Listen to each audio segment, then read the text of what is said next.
Hello, Division 4. All right, so page 21, the chart. I know, to be fair, there wasn't a ton of information in the text, and that's why I'd giving you some external links to follow to try to get some more information. Um, and I know some of you, looking at the stuff you've already posted, that you actually went to other sites as well, and you really went to town on this, and that's awesome. So way to go. The people who just went through the text and said there was nothing there, that's fine. That's all you needed to do. But like I said, a lot of you, quite a few of you actually went beyond and went into I guess you Googled it and you found different things and you really filled up your charts. So good for you. Way to go. That's extending, right? Good for you. Now, just to go through stuff I just went through quickly some sites as well. And so what I suggest to you, if your chart is a little thin, to probably beef it up a little bit and add some of this information to it if you want, because it should be posted on FreshGrid by Tuesday. I said Monday, but we'll let you go to Tuesday. And so I'm just kind of reading. I know it's really small boxes, but so for example, for First Nations, I put Ontario, Western provinces is where they're found. The Inuit, Northern Canada, Alaska, and Greenland. And the Métis, they're in Ontario and also BC, Manitoba, Saskatchewan, Alberta, and Northwest Territory. So they're all over the place, actually, um, as opposed to a region. Um, how did they find like basically what did they eat? The First Nations were wild meat, fish, birds, and berries.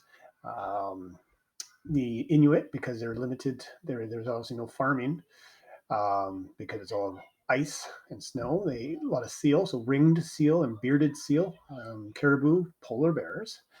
The Métis is a pemmican, which is buffalo, and I think they dried it. Bannock, which is bread, and those people who were in Division 4 last year, of course, we made it with Mrs. Smolev.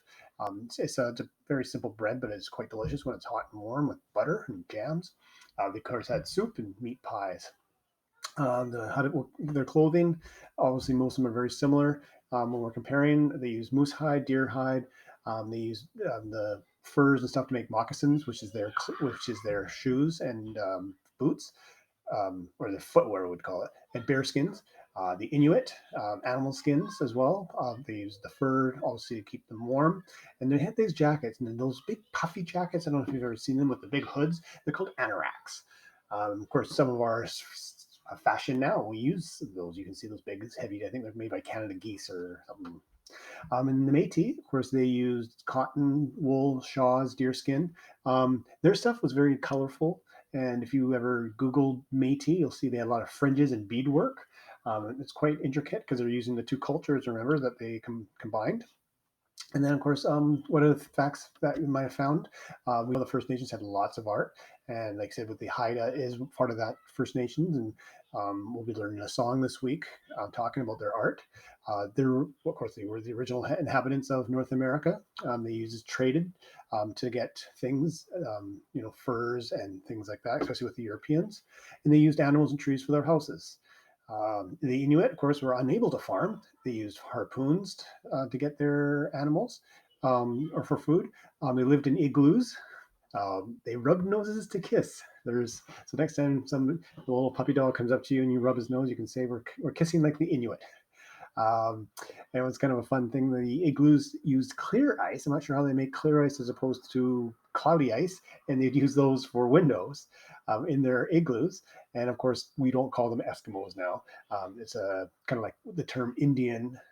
We don't use because, of course, people from India and Eskimos is, as you read, is not a very respectful term.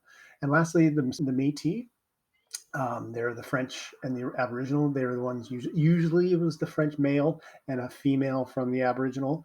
But the female, the wife had actually had a lot of work to do because she knew the language and she knew because it wasn't her land.